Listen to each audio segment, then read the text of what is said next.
26 August অর্থাৎ গণেশ চতুর্থীর আগের দিনের সন্ধ্যাবেলার ব্লগটা তোমাদের সাথে শেয়ার করছি।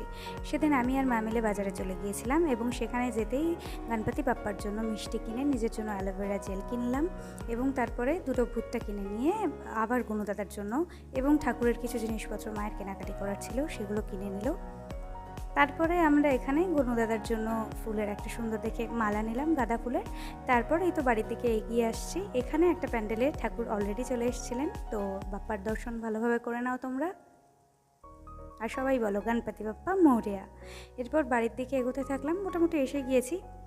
বাড়িতে এসে এবার আমরা ভুট্টাটা বাড়িতে মেখেই খাই, কারণ দোকানে থেকে আমার বাড়িটাই বেশি আমি প্রেফার করি। তো এই তো সুন্দর করে ভুট্টা শেখে একদম দোকানের মতো নুন লঙ্কা লেবু দিয়ে মাখিয়ে সুন্দর করে রেডি করে ফেললাম। তারপরে সবাই একসাথে খেয়ে নিলাম। এরপরে হচ্ছে কি একটু ডালমুট খেয়ে রাত্রিবেলা পড়তে বসে গেলাম, পড়ে ডিনার করতে।